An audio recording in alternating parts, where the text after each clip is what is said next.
Diary. At last, I am back in green, green England, the place where my heart is evermore. And today is an especially auspicious day.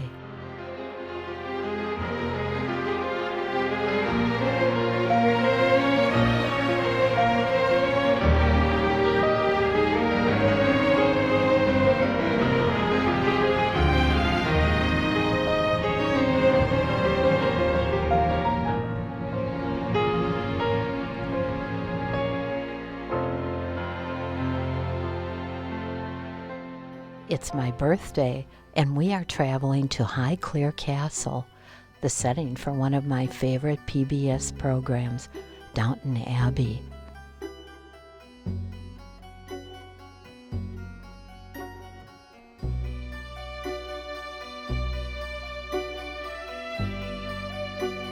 A lucky day because it's a bank holiday and the castle is open, as it is only a few times a year, because the 8th Earl of Carnarvon and his family actually live in the Victorian castle, the setting for the series.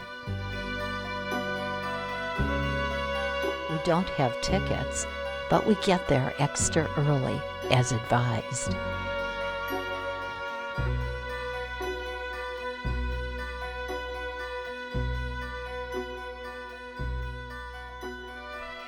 Oh wow, there's the famous Lebanon cedar tree so often filmed as the Downton Abbey Crawleys walk by it on their way to the village. The seeds for this tree are believed to have been brought from Lebanon by a 17th century seed collector.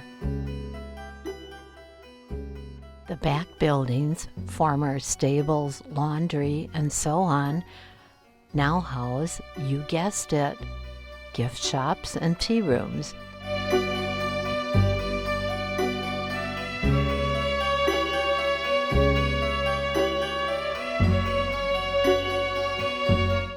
At first, the castle looks much smaller than it does on the telly, but walking around the estate grounds assures us that it looks larger from different aspects.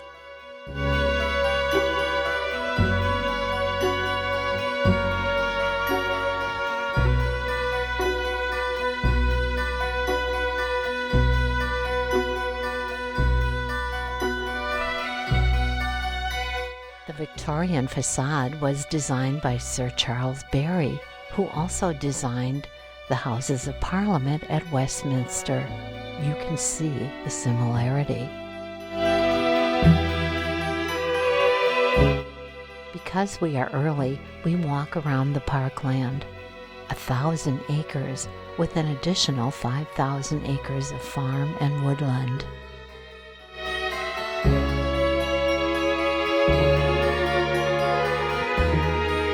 Check out the Follies. These are costly ornamental buildings with no practical purpose. Often they look like little classical Greek temples that used to be very fashionable.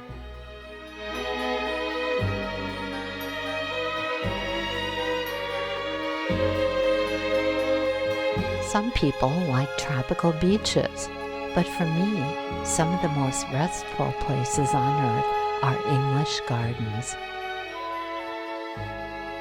The Parkland reflects the many layers of history of the land and the lords and ladies who lived there. It still reflects features from medieval and even Roman times. There is a Roman earthenworks fort on the estate. Records show that there has been a garden here at Highclere since 1218. Then it was mainly an orchard.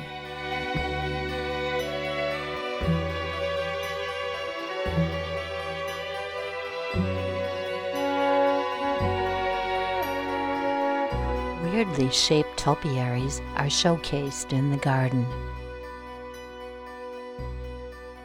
Some of the ancient topiaries are in the form of arches, which are used for very she garden weddings.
The walls and arches are from the Georgian period, roughly the 1700s.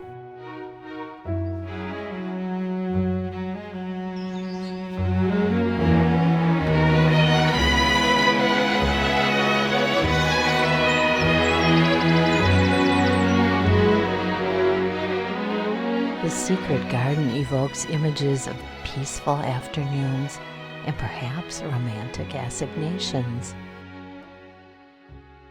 From the secret garden, the path leads to the new wilderness area.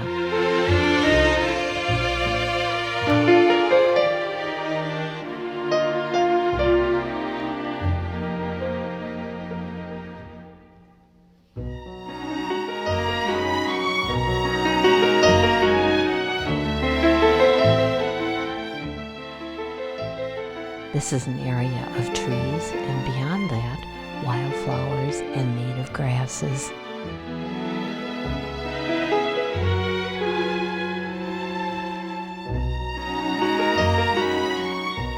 And then there are the flowers.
We head back to the castle as the line to get in grows.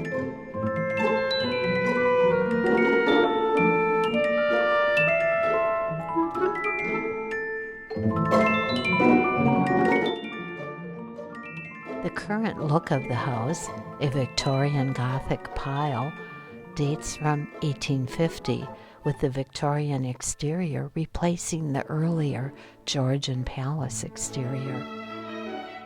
A pile is a term commonly used in England for a large imposing building or even a group of buildings. The stately home has 50 bedrooms. Note all the windows.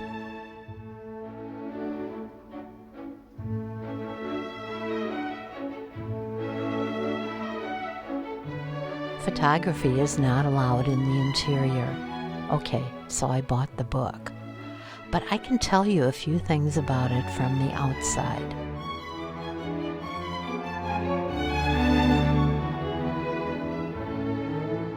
The most interesting of the interior ornaments were the personal family photographs of the Carnarvons.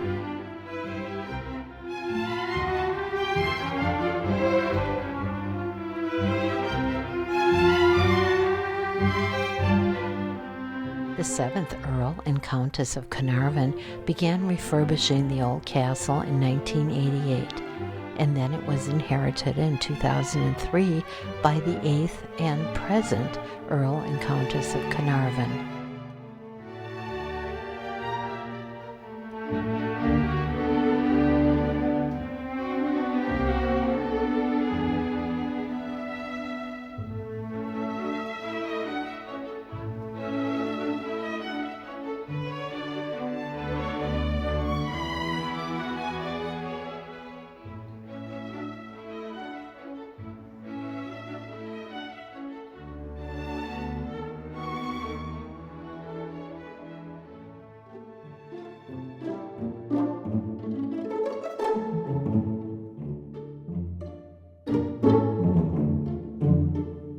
can resist a traditional afternoon tea on the castle grounds after a long day of castle crawling.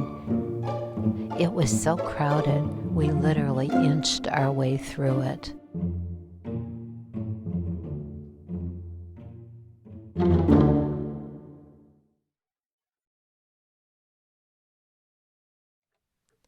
Highclere has an interesting connection for me.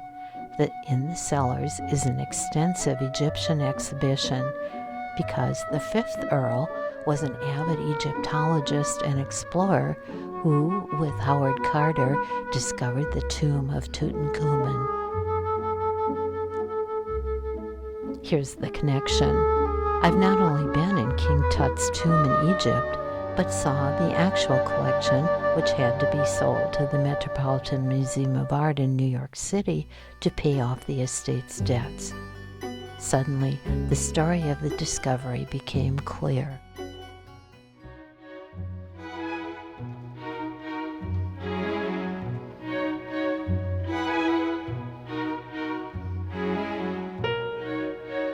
And one last look of the gardens before we leave.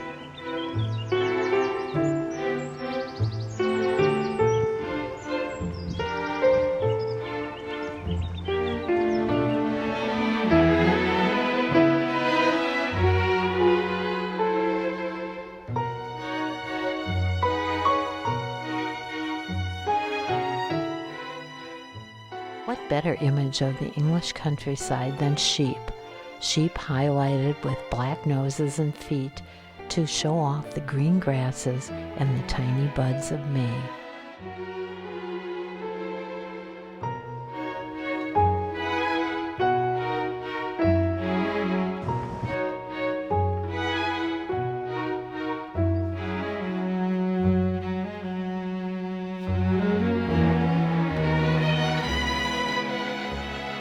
On the road that leads out of the estate, we pass another folly. This one is the Temple of Diana. And so we leave,